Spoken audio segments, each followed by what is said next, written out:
In previous videos, you've learned what trauma is, how to measure it, and the importance of trauma-informed care. Now it's time to look inward at ourselves. Anyone who works with people who have experienced trauma is at an increased risk of secondary trauma, or secondary traumatic stress. Like trauma itself, secondary trauma is a complex area of study and an increasingly visible topic among the mental health community. To put it simply, if our understanding of the complexities of trauma is considered still in its infancy, our understanding of secondary trauma is still in the womb. But while there is a lot more research to be done, we're beginning to gain an insight into the mechanisms behind secondary traumatic stress.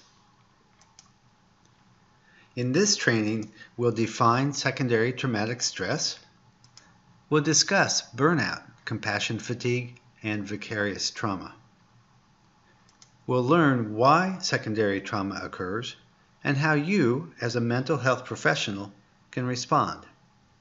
We'll also discuss why knowledge of secondary trauma and the self-care habits to combat it are so important in a recovery-oriented model. Hi, I'm Dr. Richard Hoefer from the University of Texas at Arlington's School of Social Work. With strong support from the Hogg Foundation for Mental Health, I'm presenting information to help you learn more about recovery and what the concepts of recovery are. The purpose of this training is to advance the goal of the Hogg Foundation Recovery to Practice Grant Program. We seek to enhance the implementation of recovery-oriented practice among behavioral health practitioners through participation in comprehensive, discipline-specific training, including for social workers. This information will be helpful to anyone interested in learning about the recovery approach to improving mental health services, whether they are still students or are experienced practitioners. First, let's define some terms that are sometimes confused with secondary trauma stress. First, we have burnout. Burnout is the emotional and physical exhaustion resulting from both occupational and personal stressors. It causes a loss of personal meaning and disengaging from work. That's burnout. Let's compare that to compassion fatigue. Compassion fatigue is broader than STS. It is characterized by the emotional strain experienced when working with individuals coping with traumatic stress. Finally, we have vicarious trauma. This is the cognitive, emotional, social, and behavioral changes that may occur while working with traumatized individuals.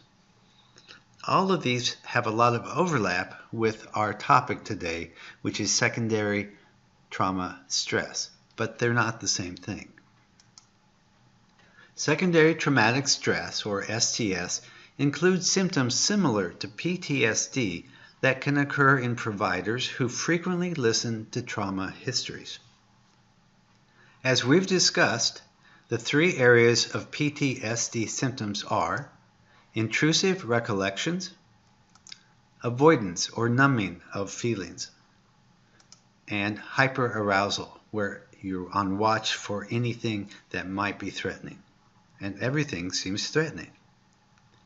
In the context of secondary traumatic stress, as opposed to traditional PTSD, intrusive recollection can mean reliving or experiencing the trauma of a client, trauma that you yourself as a mental health professional haven't experienced yourself.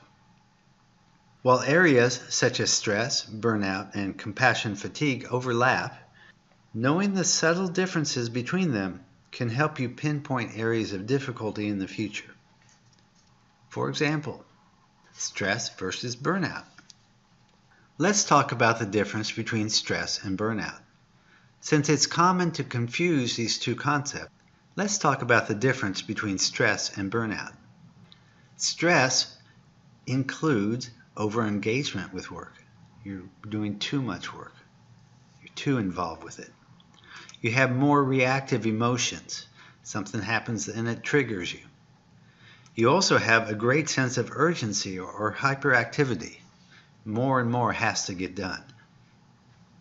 Now compare that with burnout. Burnout includes disengagement from work and or personal life, not overengagement. Burnout includes blunted emotions so that you just don't feel anything. Burnout also includes the feeling of helplessness or hopelessness, either for yourself personally or in a professional sense. Finally, burnout encourages loss of motivation and the giving up of your values. So what are some signs of burnout? Well, there are three primary signs of burnout. The first is emotional exhaustion. The second is cynicism. And the third is a reduced sense of personal accomplishment. Burnout leads you to caring less about your clients, feeling like your contributions in your workplace are meaningless, and feeling like you're emotionally drained. All of these things can lead to a reduced quality of care for your clients, which is why burnout should be treated seriously, but compassionately. We owe it to ourselves to be in a position where we can do the best job for our clients and be healthy and happy at the same time. Now let's talk about secondary traumatic stress. While the academic research on secondary traumatic stress is young and ongoing, we are starting to learn about secondary trauma's effect on the brain. Like the more widely known post-traumatic stress disorder, or PTSD, secondary traumatic stress includes symptoms of intrusive thoughts, avoidance, and hyperarousal. These are things that they share in common.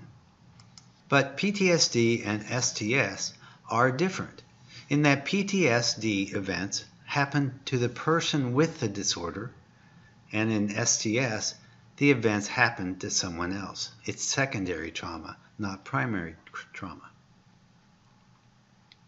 Additionally, we're starting to find common risk factors that are associated with a higher occurrence of secondary traumatic stress symptoms.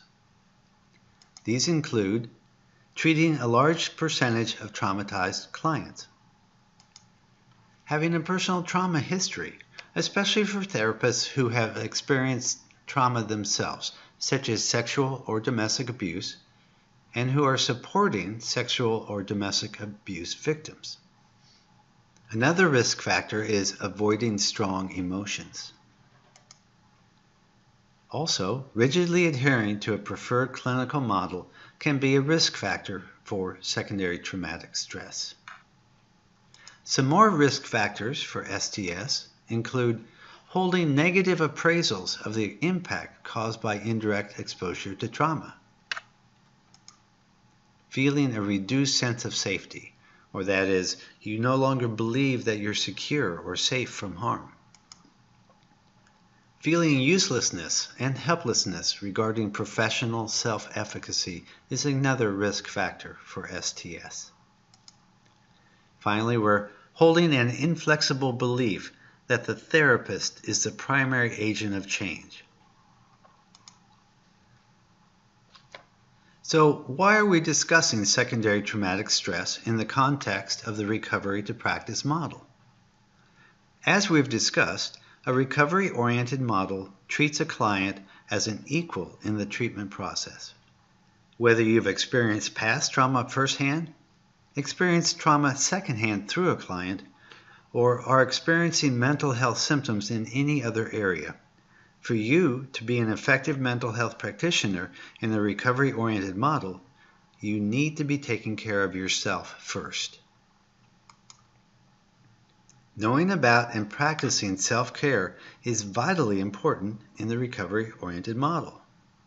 Remember that practicing good self-care is what allows us to be positive agents of change in the lives of the people we work with. Taking care of ourselves helps us to empower others. We can practice self-care in the following ways. We can do preventative self-care. We do this by having proper habits of exercise, eating for nutrition, and also mindfulness exercises or prayer or meditation, ways to relieve our body of the stress. And with some self-awareness, we can amend our self-care routine. That is, we can seek extra counseling or therapy for ourselves in order to help us stay in good shape to help our clients. It also could mean seeking advice from a supervisor or a mentor who can perhaps help you with your caseload or work out other ways to provide time for you to get the therapy that you may feel that you need. So let's do a little summary. Mental health professionals are at increased risk of secondary trauma stress, or STS, due to their regular contact with traumatized clients. But we can help protect ourselves from the effects of STS by knowing the signs of secondary trauma, practicing proactive self-care, and seeking help as soon as we notice ourselves experiencing its symptoms. So what are some next steps from this video? Well, we've actually reached the end of this series of videos. We hope you've learned a great deal about the recovery to practice model of mental health care. Still, because research and knowledge building continues, we encourage you to continue learning as you progress in your career. The next slide provides you with links to resources that will enable you to stay up to date. So this next slide is an important one to perhaps take a screenshot of or somehow preserve in your files. Armed with this information, you can become an even more effective social worker or care provider. So here are some of the resources and references that we've used in this presentation. We have one that helps you recognize and care for secondary traumatic stress. The U.S. Department of Veterans Affairs has a large amount of information on PTSD that can be very, very helpful. There's information on vicarious trauma at this website, and there's information on self-care available also from the Veterans Administration.